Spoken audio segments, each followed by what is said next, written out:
ईश्वर ने इंसान को क्यों बनाया?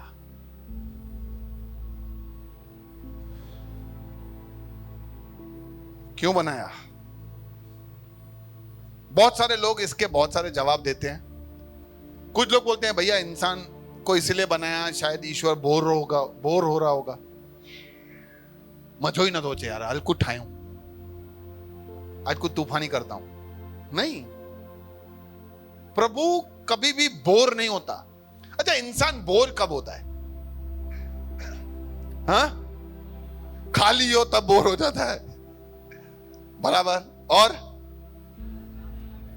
अकेला हो तब बोर हो जाता है, कोई काम धंधा नहीं हो तो बोर हो जाता है। इंसान के पास इतना सारा काम है, हाँ हाँ, बात करने वाला कोई ना हो तो बोर हो जाता है।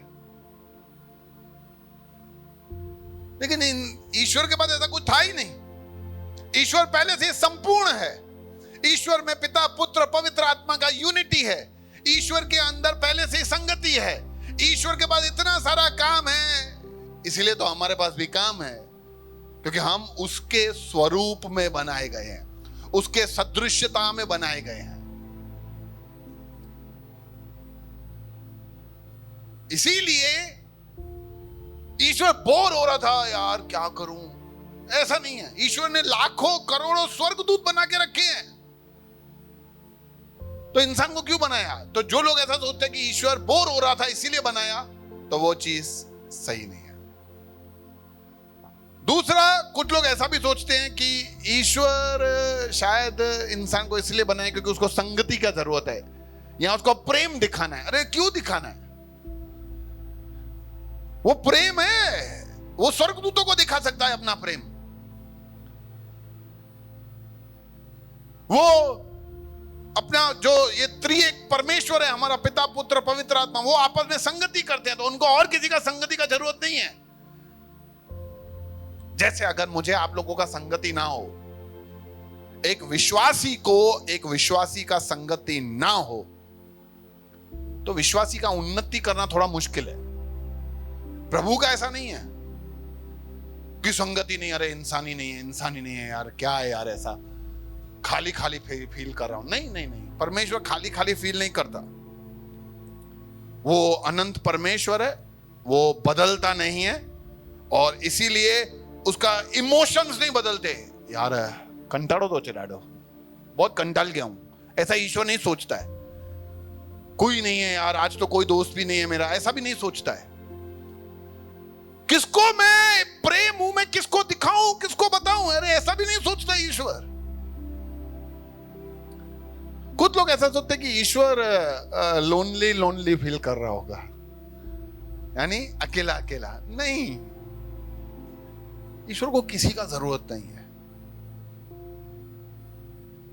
इसलिए ईश्वर कभी भी अकेला महसूस नहीं करता। ईश्वर संपूर्ण है, हमें समझना है।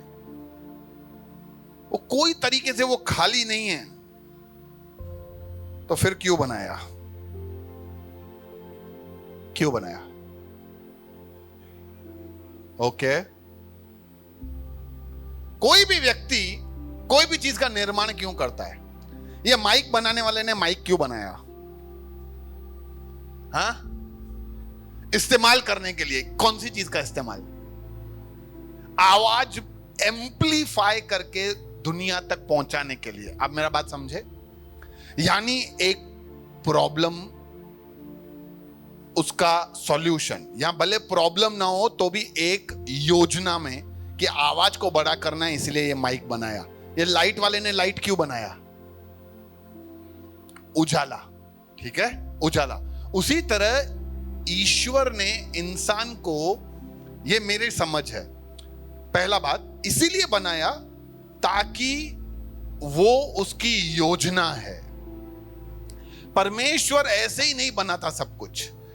परमेश्वर सब कुछ बनाता है क्योंकि वो उसकी योजना है।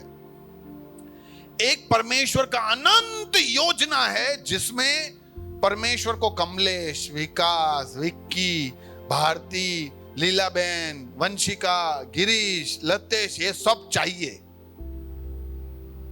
हिमांशु, ये चाहिए। तो इसीलिए परमेश्वर ने हम सबको बनाया है। आपको नहीं लगता कि परमेश्वर अभी का अभी चाहे तो 5 लाख और लोग पैदा कर दे? कर सकता है ना? नहीं करता है, क्योंकि उसको अभी नहीं चाहिए। उसको उसकी योजना में परमेश्वर को जो व्यक्ति चाहिए उसको तब बनाएगा। तो पहली बात तो यह कि परमेश्वर ने हमें बनाया है ताकि वो अपनी योजना में हमें शामिल कर सके। दूसरा, जैसे बताया कि परमेश्वर ने हमें इसलिए भी बनाया कि हमारा अस्तित्व आ जाए, मैं बन जाऊं। इसलिए हम कोई रोबोट नहीं है, ऊपर से परमेश्वर से बटन नहीं दबाता है, ए गिरीश भाई चलो टक टक टक बोलना शुरू करो तो शुरू। ऐसा नहीं है। परमेश्वर ने हमें स्व इच्छा देकर हमें बनाया है। तो इस वजह से भी ईश्वर ने मनुष्य का रचना किया है। ईश्वर ने मनुष्य का रचना इसलिए नहीं किया कि वो बोर हो रहा था। ईश्वर ने मनुष्य का रचना इसलिए भी नहीं किया क्योंकि उसको संगति चाहिए, अपना प्रेम दिखाना है, वो अकेलापन महसूस कर रहा था, उसको बताना था कि मैं कौन हूं। नहीं, ईश्वर ने इंसान को बनाया ताकि इंसान का अस्तित्व हो जाए। ईश्वर ने इंसान को बनाया ताकि इंसान उसकी योजना में शामिल हो सके। हालेलुया।